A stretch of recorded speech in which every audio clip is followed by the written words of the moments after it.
welcome everybody to the Inaugural Parent Conference for Brunswick South Primary School. I'll do a very quick introduction of our first speaker. So he's Matthew is a university teacher and researcher. He's a professional linguist, translator and published author. His current appointment is in the Italian Studies program at the University of Melbourne. He holds qualifications in music and education, language and linguistics. And his research interests covers Italian linguistics, computer-assisted language learning and language education. So he's a highly qualified and highly skilled person to come and help you hear more about the wonderful, I always say, such a privilege for our children here to get to have such a strong language program. So please welcome Matthew. It's a great pleasure to be here. Your school is very unique because of the Italian program, and the really interesting question mark for me is why we don't have more programs like this in Italian, because Italian's a particularly central language, if you like, in the linguistic life of Australia, but we only have an intense program like this in your school. So that's one thing to celebrate at the outset. While John's getting here, I'll talk about myself a little bit, which I'm quite happy to do. I grew up in country Victoria on the Murray. When I was born, my parents were just in their 20s. They were sort of hippies. I was a very lively child. I'm just giving you a picture here. My mother was born in England. My father's 5th or 6th generation English-Irish background. Why do I teach Italian? This is a really interesting question. I was sitting on a bus a couple of years ago, heading to the university, just reading an Italian novel, and I just read in Italian. I read in Italian like I read in English. And the question, I sort of looked up and I went, wow, it's really weird that you can just read, like this internal monologue, really weird that you can just read in Italian. And the interesting thing for me, obviously, my school didn't have an intense language program. In fact, in primary school, there was no language program. In my secondary school, we had a fragmented Italian program. We had Mrs. Backhouse, she was hilarious. Her name was so unfortunate. Can you imagine Backhouse, the teacher's name? Just think about that for a little bit.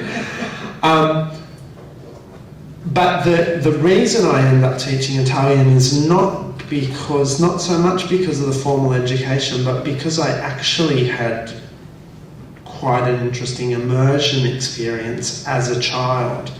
So the town that I lived in, the other ethnicity, if you like, apart from Anglo, was Italian. So there are a lot of Italians. It was a dairy farming, orchard area.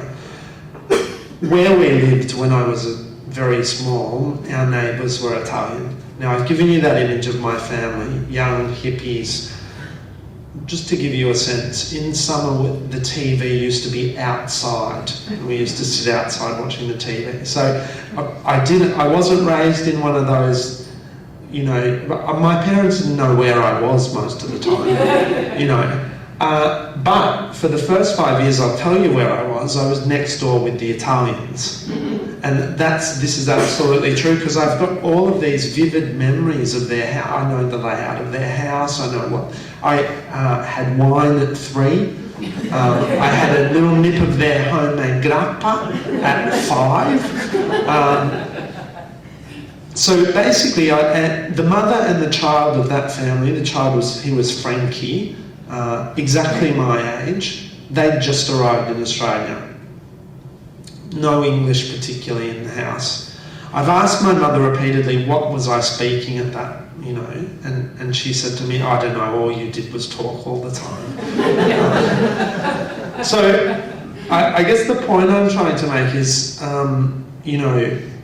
we know it's a sort of, it's one of those motherhood statements that they always make about languages, that the earlier you get to it, the better.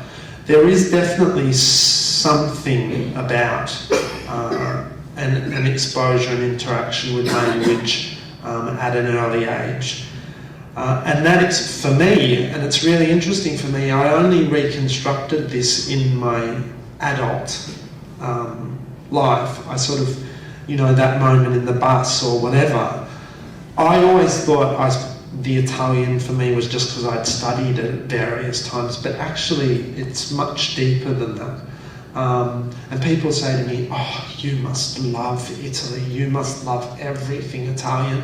Actually, that's not how I feel about it. It's much more integrated. It's just something that happened to me. If I'd had Japanese neighbours, I'd probably be teaching Japanese, you know. And that shows you, in some sense, the power of language as well, because it's more than just something you learn. It's something that happens to you, that shapes you, changes you maybe a little bit, allows you to wear a nice scarf. I'll start a little bit with the presentation, and then when John gets here, we'll see how we go. What I want to do is set a bit of background for you. So we're going to go from a bit of a macro idea and bring it down to sort of the specifics. Here's a question for you, and I want you to answer it. What are you? It's like an auction. Going once, going twice. What do you reckon? How many? 1,000. Okay. More or less? 5,000. Less. Okay, more or less. Let's have a look.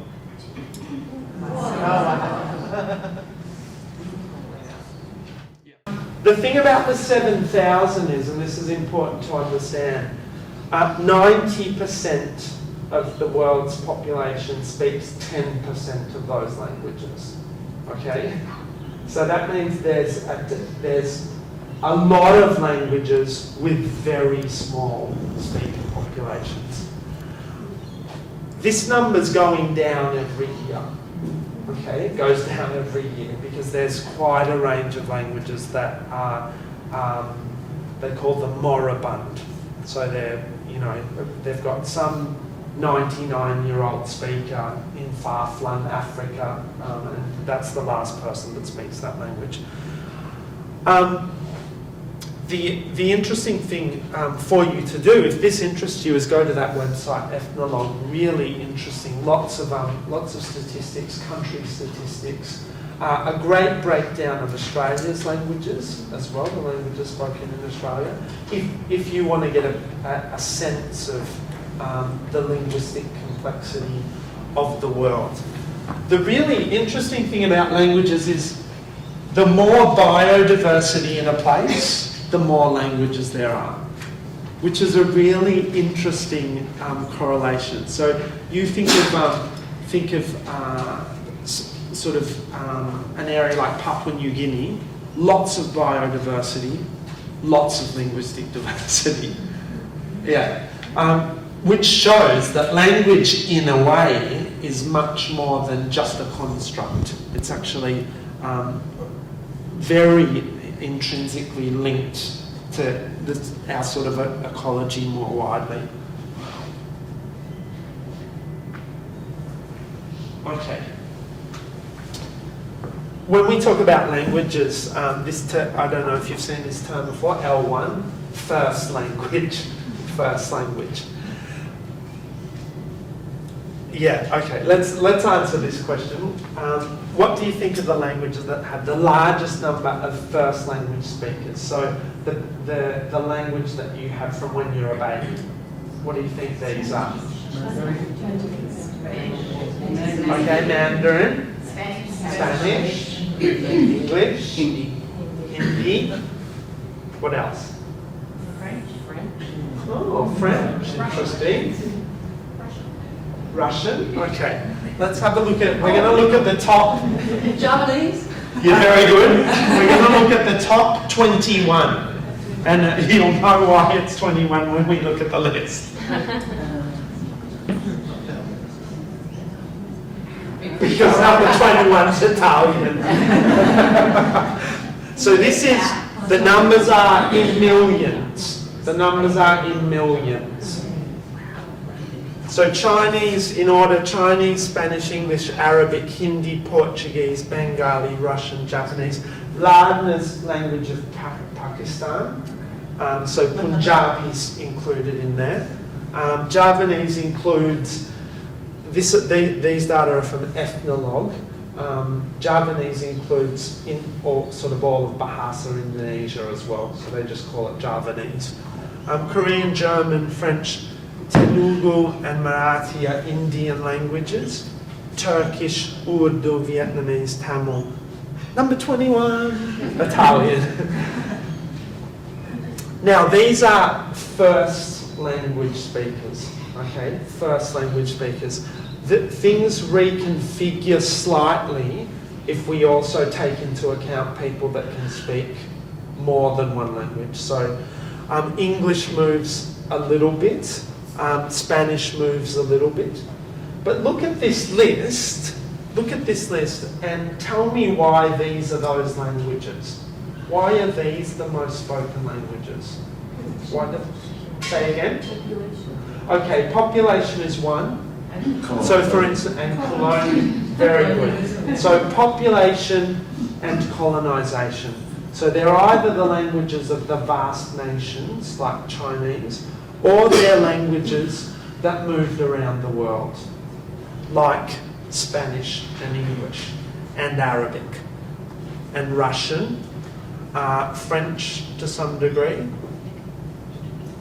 Italian not really. Just want to talk a little bit about the languages education and languages scene, if you like, in Australia at the moment. John, you can chime in if you want, whatever. So there's lots of good things happening. I don't know. Have you heard of the Australian curriculum? Yeah. Yeah. So there's, Australia is a federation.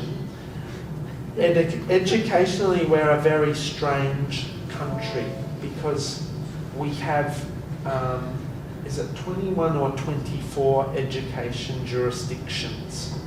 Okay, and that's because each state and territory runs education itself. And you know this because, it's VCE in Victoria, it's HSC in New South Wales. On top of that, we have government, Catholic and independent schools. So multiply that and we've got this situation of very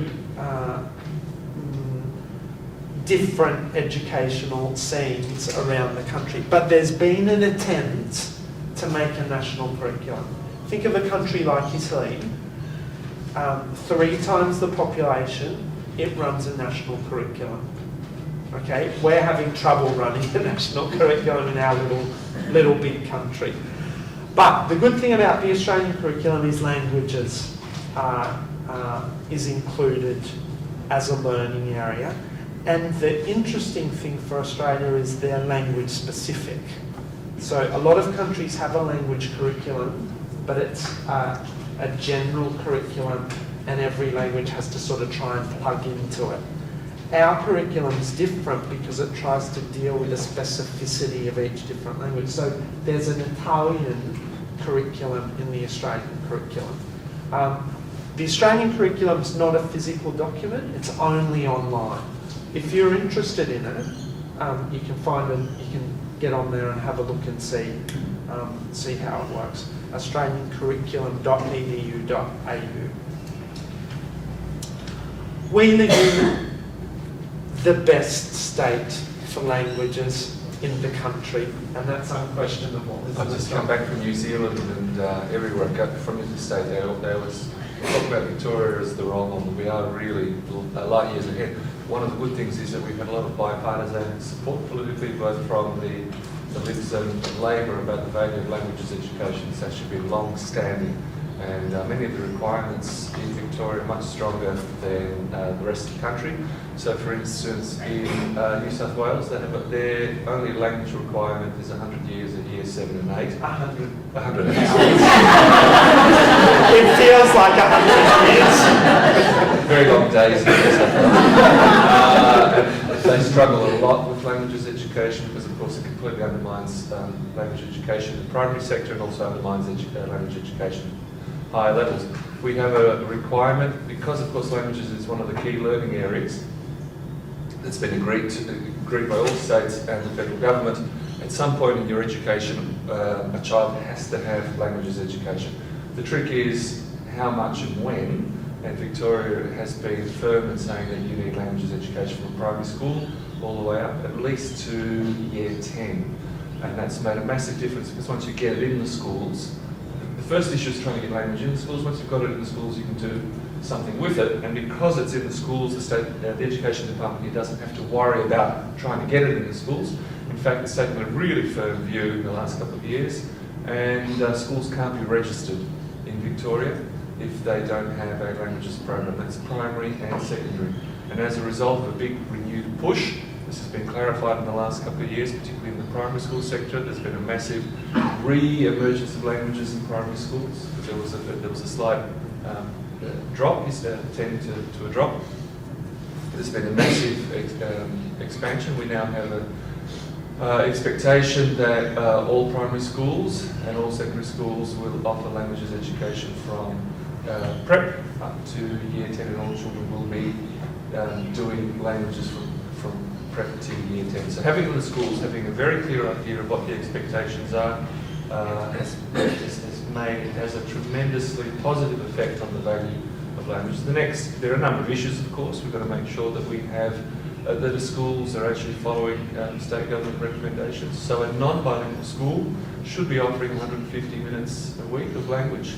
A lot of schools don't do that, and obviously we're fortunate enough that we also have a number of bilingual programs, including this one here, and again Victoria is leading on that front in the number of schools it supports, and also the diversity of schools it supports on that front. You'd be surprised. We even have one school that has two bilingual programs, Macedonian and Greek, which I find somewhat ironic. They have their own border in Macedonia and Greece. And we have a very successful primary school in Richmond West, which has two bilingual programs. It has Vietnamese and Chinese. It has 98% refugee population. It has about 95 different ethnic groups and languages. The NAPLAN testing shows you that they do poorly the first round of NAPLAN testing. Hardly surprising, given the social. And we have to remove, one of the issues that we have is that we often associate poor outcomes with language, because that's very easy to spot and define, whereas actually children who have another language who do poorly typically have other problems, other issues that get masked by language. Because it's not politically incorrect to focus on language, but it is politically incorrect to focus on refugee issues, social dislocation, family problems, etc., etc. So you have to, when anyone tells you that children who have another language do poorly at school, that's actually unfair and it's inaccurate, because it's not language that's the problem. In fact, language helps kids in the school context, and there's good evidence to show you that. So on all of those fronts, Victoria is actually doing really well. It's not perfect. There's a lot more that we could do, but compared to other jurisdictions in Australia, we do very well. And also the Catholic system has aligned with the same policy, and as of this year or next year, we'll be rolling out exactly the same school foundation to year 10 language policy. So there's lots of good news in Victoria on a whole range of issues, and I can tell you, I was in Sydney last week, Thursday, Friday, constant reference to how wonderful things are in Victoria and how terrible things are in New South Wales. In some kind of perverse way. We'll edit that out of the final. No, we'll send it immediately to Sydney, please, quickly. The other thing about Victoria, as John noted, there's a really strong interest in different program types of languages. So in a lot of schools, traditionally the typical approach was, you go out of your classroom and you go into Italian for a class, and then you come back. But there's a lot of other models that are starting, and Victoria's leading the way, immersion, CLIL, which is the content language integrated learning. Content and language integrated. Yeah, I always get that wrong. Which really is a very strong approach. Basically, it's teaching, not teaching the language, but teaching knowledge through the language. So you might do similar to bilingual.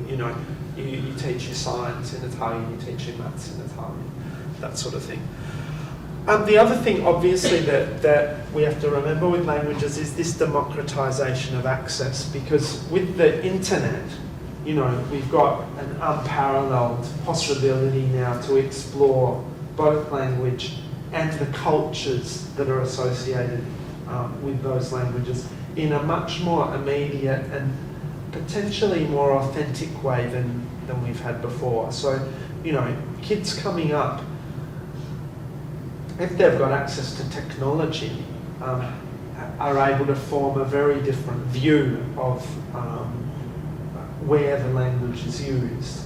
I don't know if you think back to your own, if you did languages in your own education, it was that dusty textbook which had those archetypes of, Pierre with his baguette and all of that stuff, riding a bike down some country lane or something. Fine, Pierre might still be on the bike, right, with the baguette or whatever, but we can look at him on YouTube at least and see if he only ever wears stripes or maybe something else.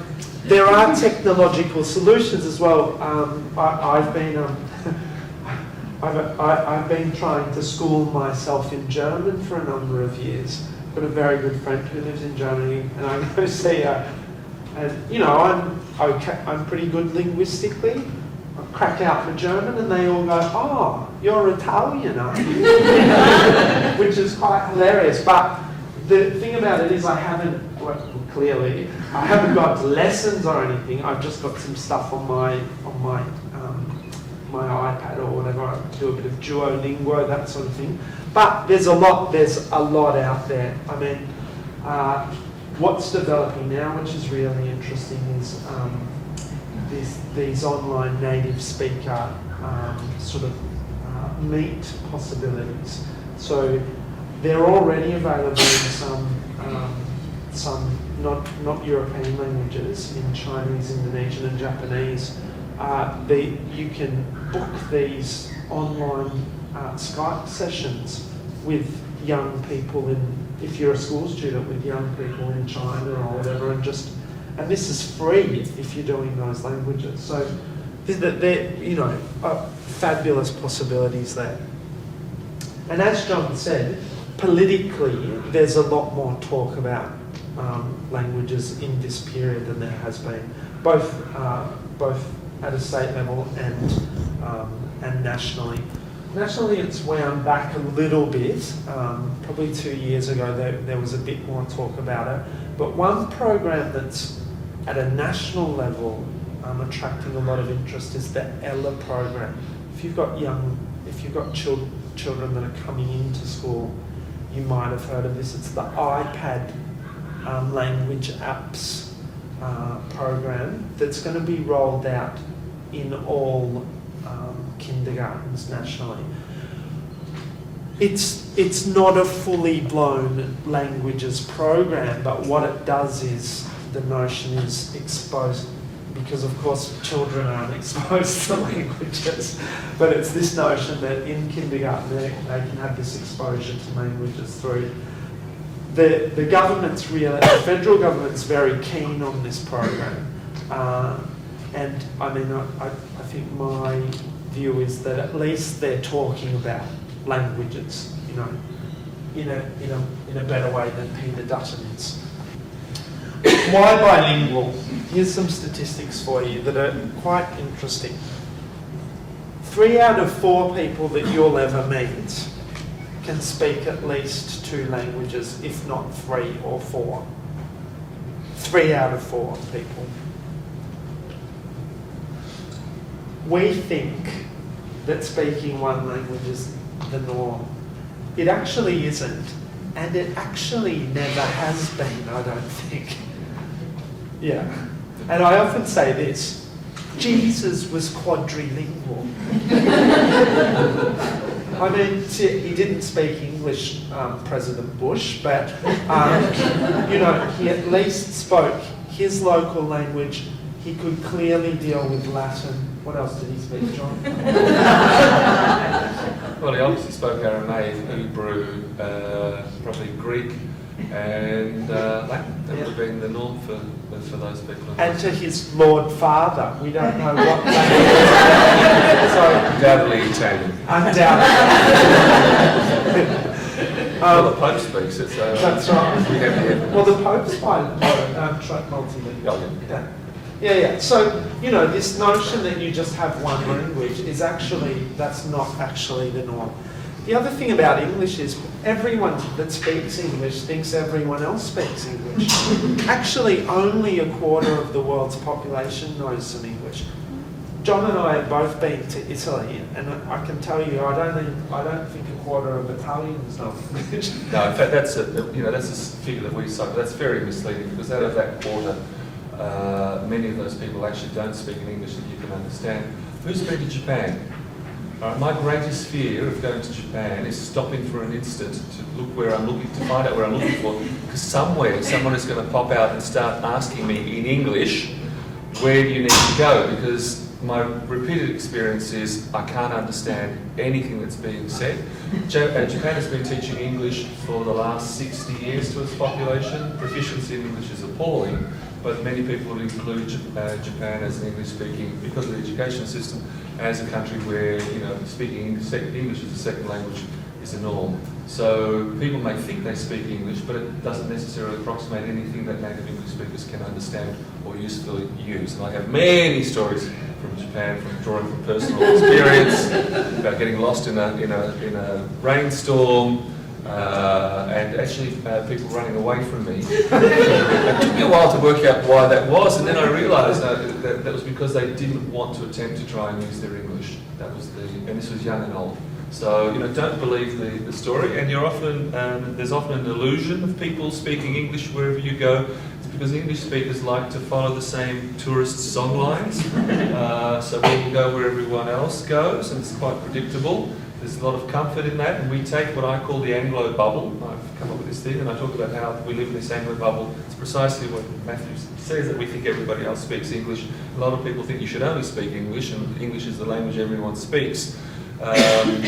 But if you just move literally 20 metres either side of the tourist song line, you'll find that comprehension and use of English drops dramatically.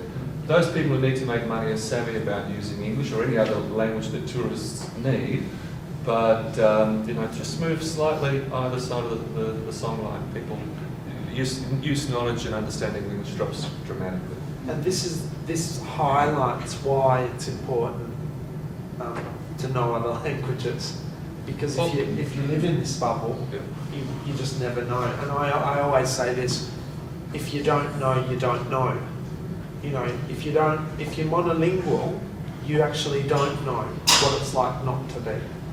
And I think that's an important thing to think about.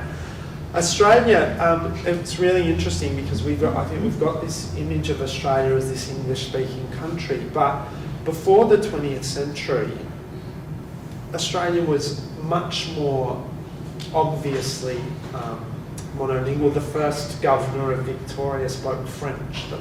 That was his main language. You know, there were before the First World War, there were a range of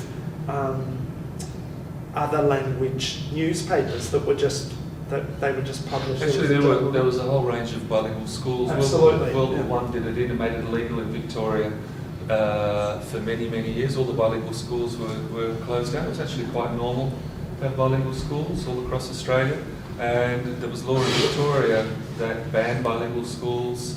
And there were restrictions placed. In fact, there's the Deutsche Schule, which teaches in German.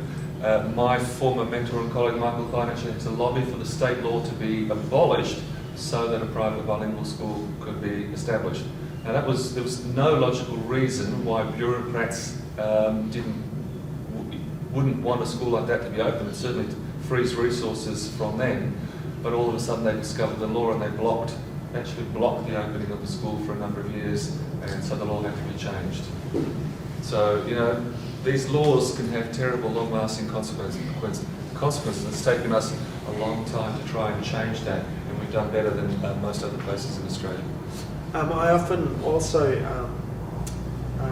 make the observation that when I go to the Preston market on a weekend, I can be walking through there and not actually hear English. And so, you know, this notion that Australia is this English-speaking country, yeah, fine, at the highest levels, at a glossy veneer level, yes, but the moment we drill down, actually, we've got a lot of language going on. We have a minister in the government at the moment who's pentalingual. You have to work out who is fluent in French, German, Dutch, English, and actually in this German dialect as well. If we talk about bilingual, what do we know about it? We actually know a lot about it. We know a lot about it. And the reason we know a lot about it is because, as John said, bilingual education, it's not a new thing. And in certain contexts, it's been a continuous activity that's had around it, of course, a lot of scholarly interest. So we know it. You know, it's confirmed that it's a good thing. I mean, I think we can say Certainly causes no harm to your child. that. Well, no, that's an issue because some people think that you're doing something harmful to your child by reducing access to English. I can assure you that one of the issues for your child's learning is not access to English. English is everywhere, it's pervasive. In fact, one of the issues for a child is getting access to other languages in some sort of useful fashion in an English-speaking country. Babies know very quickly that English is the language that dominates Australian society. My own children, examples of that, are very sensitive to the use of English. They get a lot more English input than we think about. It's everywhere, it's visual, it's audio, it's everywhere. So don't be concerned about having a few hours taken out of the school week in another language. The benefits of that are far greater. Your child's getting lots of English input. And the benefits aren't just linguistic. It's not just in bilingual education. It's not just they learn that other language. Recent news headlines. This was in New South Wales a year or so ago. Bilingual kids do better on that plan, and that's what John was just saying. Fine in the first tranche of NAP plan, maybe not. Yeah, as they get better, though, you can see the results kick in, and certainly at high levels, it's very, very clear. Bilingual brains are more healthy. Well, we like that. Delay Alzheimer's, boost brain power. I hope that means like telepathic power. Actually, can I say about that? We can get rid of the may because there's been repeated studies by female, very famous researcher, Bialystok. I can't remember her first name. I think her name is Pam. Ellen Bialystok. Repeated studies showing that, and in fact they have a quite clear statistic, it delays the onset of Alzheimer's by 4.5 years. Because you're getting brain gym, you're getting a lot of neurons connecting, synapses developing, etc., etc. The results have been replicated numerous times. In fact, we keep finding the benefits of bilingualism lasting through the life cycle, more and more benefits coming on. We've got just new research that was reported in The Economist a few weeks ago, having a look at kids who are either bilingual or exposed to a second language. So, even having some exposure to a second language in a school context versus monolinguals, and they were tested by researchers, and it was shown that they were much more efficient than monolingual children in eliminating unnecessary information that would distract them from the task, and also correctly identifying what they needed to do without errors. They weren't being tested on their knowledge. There was actually a task that they were assigned to do, and it was found that bilingual children, those with an exposure to a second language, were about 50% more accurate than monolingual children. So they're interested in knowing what it is. And obviously the interest of these researchers is what's happening in the brain that allows this greater cognitive control. So it allows you to remove distractions, because you're used to processing all this information. You have to be very efficient in the way you do things. So you have to be, one of the things about being bilingual is you do have to be able to sort data and remove distraction very efficiently. So the benefits extend well beyond using two languages. I mean, one of the problems is using the word bilingual, multilingual. Yeah. Just anything with more than one language. I live in hope that I'm going to have a much bigger bilingual effect, that I'm going to delay the onset of Alzheimer's much further, because I think I'm more than two. That's what I'm living. That's what I'm counting on, that there is some additive effect. I think that the preoccupation with bilingual actually stems from the monolingual viewpoint. So, people, that notion that there's one language, having two to people that have one language already seems so. Do you see what I mean? So multilingual just becomes a little bit too much. Yeah. Have to get all that space. Overwhelming. Yeah. Bilingual, I think people can handle that concept, but multilingual for monolingual people is It can be a challenge. Yeah. The thing about languages, particularly in the Australian context, is there's been this focus on getting languages into the secondary, because languages, they're so hard, they're so this, blah blah, we can't, the poor little primary kids don't, blah blah blah. Now the thing that I always say is this: the only thing your child arrives at school with that's fully formed, the only thing is their language. A normal kid in normal circumstances by the age of 5 has full adult grammar already developed. They don't have all the vocabulary, but the whole structure of the language is in place. They don't have peripheral vision at that age. They don't have fine motor skills at that age. Their fashion sense isn't good. But their language, that structure is in place. It's the only thing. Why can't kids do languages? Why can't primary kids do that? Of course they can do languages. Delaying it to secondary school actually does us a disservice, because puberty hits, the emotional barriers come up. Oh, I'm not saying those stupid words. Oh, this is dumb, miss. Why don't you just say it in English? There's a great clip that I often watch, which is Lauren, the English comedian, what's her name? Catherine Tate. Look it up on YouTube, Lauren's French lesson. And then she goes, it's the French teacher doing an oral, and Lauren goes, "Say it in English, I'm not a French oral." which I think encapsulates what happens in secondary school. In primary school, the kids they'll just do it. You feed it in and off they go. Can I say also about the social skills? Bilingual children have been shown to be more empathetic, greater intercultural understanding. What studies show is this, and this is not just about small children, is we are fearful of the things that we don't know.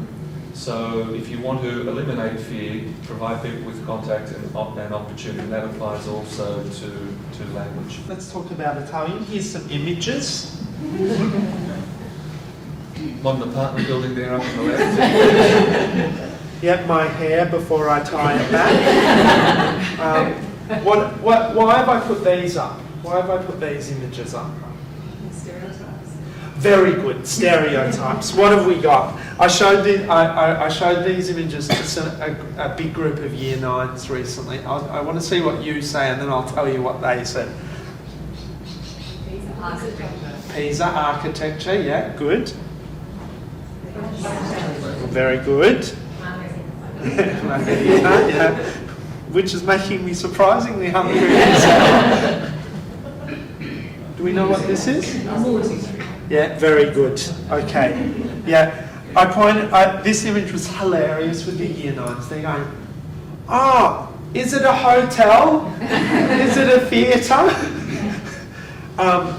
Yeah, it is Pisa. What sort of buildings is that? Yeah, very good. Yeah. So it's church, baptistry, bell tower. Why would I pick those? So architecture, absolutely Pisa because it's iconic. But why this? Why these buildings?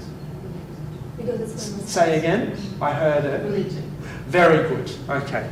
So yeah. So I'm trying to evoke the typical things that we think about when we think about Italy. Actually, I probably could have just put the pizza on. That would have been enough. But have a look at this next set of images. A different set of images. These images all relate to Italy as well, but they're not the typical things that we think about. Italians developed the accounting system that is prevalent today. Strength in maths. Can I talk, that's the Fibonacci number. Funnily enough, I think about this a lot lately because I have roses in the garden. And the beautiful thing about they're trying to work out why we think of roses as so beautifully attractive. And actually the rose, the petals are organised according to the Fibonacci number. And we have a natural human inclination to be attracted to expressions of the Fibonacci number. And we have to thank an Italian mathematician for giving us the number that we've spent centuries trying to work out what the value of it is. So next time you look at a rose, have a look at the petals. They are incredibly attractive. It's not just the smell, it's the visual aspect that gets us in. I guess what I'm trying to illustrate here is that Italian as a language and culture is much more than just that essentialized pizza, food, fashion, whatever. The contribution's been very wide, and this is just sort of the tip of the iceberg. They say that in Italy there's 60% of the world's artistic patrimony, which means when you go there, you better go for more than a couple of weeks because there's a lot to look at. It's actually a huge burden on one country. They have to spend billions every year just trying to maintain these things for us. Which is why some things aren't maintained. Because there's just too much. It's just everywhere. People don't realise how much of this stuff there is. I've been talking, like this about Italian for a number of years and watching the economy slip. When I started this, it was 7, but now we're to 12. But that's still a significant asset for a small country. That's a significant input. Very strong bilateral agreements between our two countries. There were Italians that came on with Captain Cook. So it goes right back to the beginning of European incursion into Australia. Second most spoken language in Australia, and absolutely prevalent across all levels of education. So if your child does Italian at primary, they can continue all the way through to secondary and come to us at the university. Will you taking the names of your children? Yeah. And this is a really interesting statistic. The 4th most studied language in the world. So that means Italian's a really good choice for going anywhere because you're likely to come across someone who's got a bit of Italian. Look what Italians invented. I love this list because I think it shows the unique preoccupations of the Italians. They're very upset they didn't discover Botox. Okay, so why Italian in school? And obviously we're a little bit biased, but I think there are good objective reasons why Italian is a great choice for any school. It has the largest number of language teachers. It's been taught in the education system for many decades. I've done a study on this with another colleague. It's been mainstreamed. About 20, 30 years ago, ethnic communities had to decide what to do with their languages, and the Italian community decided that in terms of languages education, whether to stick to the Saturday school community language schools model or not. And the Italian community actually decided, and it was very foresightful, that they wanted to move from the Saturday school model to Italian for everyone in the schools. And that's been incredibly positive and beneficial for attitudes towards Italian language and towards the Italian community in this country. And I can assure you that attitudes towards Italians and others weren't necessarily that positive, certainly when I was a child. It is widely taught, as Matthew says. It is everyone's friend, it really is. You find that in those communities, in those schools where there's, one of the challenges is, so for instance, if you have 90 different ethnic groups in your school, often a rationale is, oh, we have too many languages, we need to teach English only. The solution that many schools take is actually, Italian is everyone's friend. It's not going to get us into trouble politically, for religious or cultural reasons or whatever. Some languages are difficult to select on those reasons. No one's going to pick on Italian as upsetting anyone for any particular reason. So it's often used, particularly in high multi-ethnic areas, as sort of the friend.